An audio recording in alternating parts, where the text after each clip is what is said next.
নমস্কার, আমি জ্যোতিষ সম্রাট বিনয় শাস্ত্রী। আশা করি ঈশ্বরের কৃপায় আপনারা ভালো আছেন। আজকে আমার ভিডিওর আলোচ্য বিষয় মঙ্গলকে নিয়ে। মঙ্গল গত 2 তারিখে অর্থাৎ গত করল কুম্ভ রাশি থেকে মীন রাশিতে প্রবেশ করেছে। একটি গ্রহ বা যে কোনো গ্রহ একটা ঘর থেকে যখন আর একটা ঘরে যায় তখন কিন্তু 12টা ঘরের ওপরেই প্রভাব বিস্তার করে। তাহলে আমি আজকে বলবো যে এই মঙ্গল এই 12টি ঘরের উপর কীরূপ প্রভাব বিস্তার করবে, অতি সংক্ষেপে বলে যাব, না হলে 12টা ঘরকে কভার করা সম্ভব হবে না। দেখুন, মঙ্গল কিন্তু একটা ভাইটাল গ্রহ। মঙ্গলকে আমরা অশুভ গ্রহের তালিকায় ফেলেছি, তবুও তার মধ্যে আছে সাহস, তার মধ্যে আছে এগিয়ে যাওয়ার ক্ষমতা, তার মধ্যে আছে এনার্জি। এই মঙ্গল যদি সবল না হয় বা শুভ না হয় তাহলে আপনি নার্ভাস, ভীতু, কোনো কাজে এগিয়ে যেতে পারবেন না, কম্পিটিশন, ভয় পাবেন। সুতরাং মঙ্গলকে আমাদের চলার পথে খুব দরকার, কারণ আমাদের এনার্জি, সাহস যা আমাদেরকে আগিয়ে নিয়ে যায়। তাহলে মেষ রাশি বা লগ্ন, এই লগ্নের অধিপতি হচ্ছে মঙ্গল। তাহলে মেষ রাশি বা লগ্ন সাপেক্ষে মঙ্গল শুভ গ্রহ, কারণ লগ্নপতি আবার অষ্টমপতি, তাহলে শুভ অশুভ মিশ্রিত, কিন্তু যেহেতু লগ্নপতি সেহেতু সর্বদাই শুভ। তাহলে এই মঙ্গল দ্বাদশে মানে মাঙ্গলিক, এই মঙ্গল এই মেষ রাশি বা লগ্ন সাপেক্ষে খুব একটা ভালো ফল দিতে পারবে না। তবে যদি বিদেশে থাকে বা জন্মভূমি থেকে দূরে থাকে তাহলে কিন্তু তার লাভ হবে, কর্মে সাফল্য আসবে। যারা বাইরে গিয়ে পড়াশুনো করছেন তাদের ভালো হবে। তাছাড়া এই মঙ্গল এখানে খুব একটা শুভ ফল দিতে পারবে না, কারণ দ্বাদশ, সেখানে ব্যয়ের জায়গা, আপনার লোন করিয়ে দিতে পারে, এদিকে সতর্ক থাকবেন। আবার অষ্টমপতি দ্বাদশে, এটা বিপরীত রাজযোগ, ফলে কিছুই যে লাভ হবে না তা নয়। যেমন উত্তরাধিকারী সূত্রে কোনো মৃত ব্যক্তির সম্পত্তি, এটা আপনি পেতে পারেন। তবে যেহেতু লসের জায়গায় বসে আছে সেহেতু খুব একটা প্রফিটেবল বলা যায় না। দাম্পত্য কিছু সমস্যা আসতে পারে, তবে লোন থেকে সর্বদাই সাবধান থাকবেন। এইবার দ্বিতীয় যে বৃষ রাশি, বৃষ রাশি বা লগ্নের সাপেক্ষে এই মঙ্গল সপ্তমপতি এবং দ্বাদশপতি, সে বসেছে একাদশে। তাহলে একাদশ মানে উপচয় স্থান, এখানে অশুভ গ্রহ ভালো ফল দেয়। ফলে আপনার যেভাবেই হোক না কেন ব্যবসার মাধ্যমে অর্থ উপার্জন কিন্তু হবে। এই সপ্তম, এই একাদশ হচ্ছে কাম ত্রিকোণের অংশ, সুতরাং আপনার কামনা বাসনা বৃদ্ধি হবে, তার মধ্যে আপনার কিছু ডেভেলপমেন্ট, কিছু অর্থ উপার্জন এগুলো কিন্তু আপনার হবে, বিশেষ করে ব্যবসার মাধ্যমে। এবার মিথুন রাশি, মিথুন রাশি সাপেক্ষে ষষ্ঠপতি আবার একাদশপতি আছে কোথায়? দশমে। তাহলে দশমপতি একাদশে কর্মের যোগ আছে। এই মিথুন রাশির জাতকরা চাকরি পেতে পারেন, কিন্তু এই সময়ে চাকরি পাওয়ার প্রবল সম্ভাবনা আছে, বা যে কোনো কর্ম, পরের অধীনে কাজ করাকেই তো আমরা কর্ম বলি বা চাকরি বলি। সেটা সরকারের অধীনে হোক, কোনো কোম্পানির অধীনে হোক, বা কারোর বাড়িতে কাজ করা হোক, যেভাবেই হোক না কেন পরের অধীনে কাজই তো কর্ম বা চাকরি। তো এদের কিন্তু এই সময়ে এই রকম কর্মযোগ দেখা যেতে পারে। আবার যেহেতু দশম স্থানে বসে আছে, ফলে এখানে দশম স্থানে মঙ্গল, তারপরে আপনার এনার্জি, কর্মে দক্ষতা, এনার্জির সঙ্গে কাজ করা, এইগুলো কিন্তু আপনার বৃদ্ধি পাবে। এই মঙ্গল ষষ্ঠপতি, তো ষষ্ঠপতি মানে দশম, ষষ্ঠপতি মানে চাকরির একটা বড় জায়গা। আবার একাদশপতি সে বসে আছে দশমে, তারপরে সব থেকে যেটা বাইরে গিয়ে চাকরি করা, কর্ম করা, কর্মের মাধ্যমে অর্থ উপার্জন, প্রচুর অর্থ উপার্জন, এগুলো কিন্তু এখানে আপনার দেখা যাচ্ছে। তবে কিছু শত্রু বৃদ্ধি হতে পারে, এইখান থেকে একটু সতর্কতা অবলম্বন করবেন। এরপর কর্কট রাশি, কর্কট রাশি বা লগ্ন সাপেক্ষে মঙ্গল রাজযোগকারী গ্রহ, আর পঞ্চমপতি এবং দশমপতি। তাহলে কর্মের সাফল্য, কর্ম লাভ, সন্তানের ডেভেলপমেন্ট, যারা স্টুডেন্ট তাদের পড়াশুনো ডেভেলপমেন্ট এই সময় কিন্তু হবে। এই মঙ্গলের মাধ্যমে আপনার ধীশক্তি বৃদ্ধি পাবে, কর্মের এনার্জি বৃদ্ধি পাবে, কর্মের সফলতা এইগুলো পাবেন। কারণ পঞ্চমপতি এবং দশমপতি আছে কোথায়? নবমে, ভাগ্যের স্থানে বসে আছে। ফলে ভাগ্যের একটা উন্নতি, ভাগ্যের ডেভেলপমেন্ট এইগুলো কিন্তু লক্ষ্য করা যায়।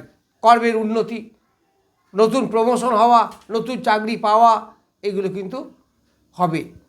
এবার সিংহ রাশি, সিংহ রাশি চতুর্থপতি এবং নবমপতি রাজ্যকারী গ্রহ। তাহলে কর্কট লগ্ন এবং সিংহ লগ্ন দুটোই কিন্তু খুব ডেভেলপমেন্ট পাবে, কারণ নবমপতি। এইবার সিংহ রাশি বা লগ্ন সাপেক্ষে বসে আছে কিন্তু অষ্টমে, কারণ মীন রাশিটা অষ্টম হচ্ছে।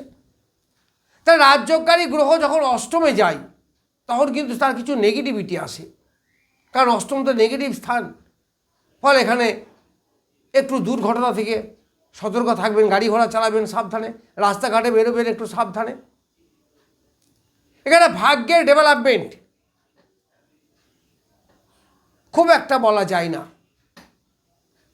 তবে যাদের পরের সম্পত্তি পাওয়ার যোগ, সেখান থেকে ভাগ্যের উন্নতি হওয়া, এইগুলো কিন্তু হবে।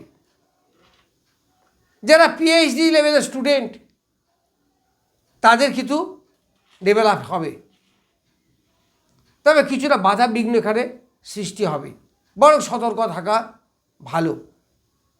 এবার তুলা লগ্ন, তুলা লগ্নের দ্বিতীয় পতি সপ্তমপতি, সে বসে আছে কোথায়? ষষ্ঠে। এখানেও চাকরির যোগ্য দেখাচ্ছে, চাকরিতে প্রমোশন হওয়া, নতুন চাকরি পাওয়া,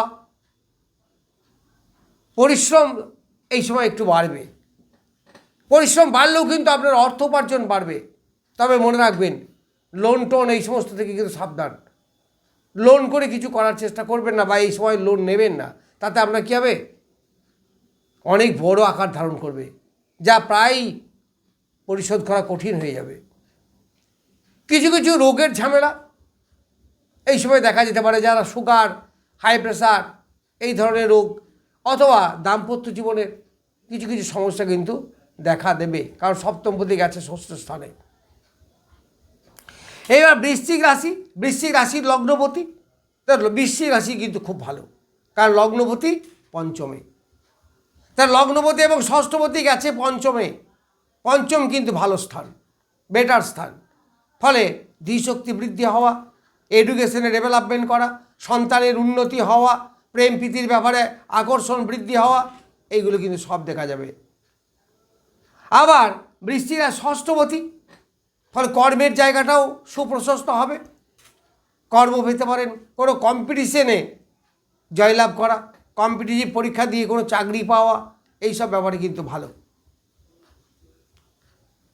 এবার ধনু রাশি, ধনু রাশির লগ্নপতি পঞ্চমপতি এবং দ্বাদশপতি আছে কোথায়?